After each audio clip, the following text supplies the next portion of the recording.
Hey y'all, what's up? So I watched 3 movies so far. They're all action movies, so I'm trying to stay within topics. So this week was action.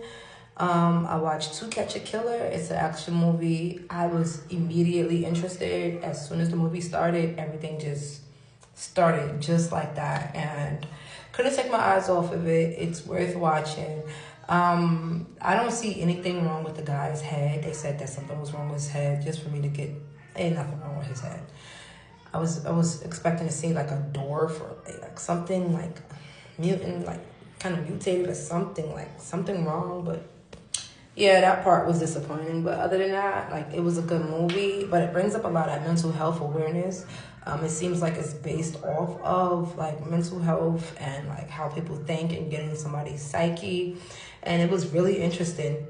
And he was trying to catch a killer. And of course, it was about mental health. So, you know, you got to be able to understand where somebody is coming from and things like that. So on and so forth. And personally, I give that movie 2 stars.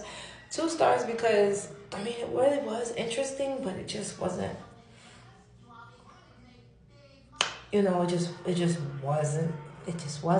But it actually is a good movie to watch. 2 stars, I'm a rough critic. Just know 2 stars might mean 3 stars to you. All right, Madam Web is an action movie. It takes place in New York. And it took at least 5 minutes until it got interesting. It wasn't interesting right off the bat. I had to sit there for a while, watch it for a while, get into it, and just, you know, pay attention to what is being said. And then I started getting interested in it. Because it started off with her mom going camping looking for a spider. And then I'm just like, okay, the spider, all right. But eventually, it got real interesting. As soon as what happened to her mom happened to her mom, and whew, I was glued right after that. It was a tragic beginning. It's based off of a superhero, Madam Web, of course. I enjoyed this movie very much. I almost cried happy. I didn't almost cry happy tears. I cried happy tears at the end. It made me emotional. So for me, it hit, and I was into the movie the whole entire time. So personally, I give it 5 stars. All right, and then Aftermath.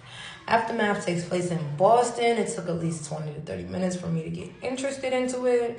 Like, you know, for it to grasp my attention, for me to get interested. The movie was overall okay. It was just mostly typical. Like, you already know what's gonna happen before it happened. It wasn't like, oh my god, or there was no plot twist. It just scenes were normal. Everything was normal. I mean, good for the director, but it did not hit the way it needed to hit. It wasn't on. It didn't really have no emotion, for real. Everything was typical. You already know what's going to happen. It's a typical movie. And that's what happened. Aftermath is, it's placed on a bridge, and, like, we've seen this happen. Like, the superhero, and then the person saves the day. Not really no big tragic losses, nothing huge happening, like no wow factor, like wow, this action movie is different from the other. Like it was nothing that like really, it grasped my attention because it was cool and everything like that, but it did not leave a stain in my mind like how I want movies to do. Yeah. And it was a happily ever after, very typical. So, not that I like when movies end bad, but if it ends good, like, you need that sauce. You need that sauce to it. So, like I said, stay tuned. Oh, and, you know, put on your notification bell for this page because I'm doing all Netflix reviews. So, whatever you don't want to watch, you don't have to watch it. And you can just come here and basically I'll give reviews so you don't have to waste your time. But Madam Web takes the cake this week. To Catch a Killer is second. No. To Catch a Killer is not second. Aftermath is second because it's 3 stars. And To Catch a Killer is 2 stars because it's like, you know, I got upset at the end. It made me mad. So it might make you mad. If you like to be mad at movies, You go to Catch a Killer, but Madam Web, Aftermath, and then To Catch a Killer this week. So stay tuned.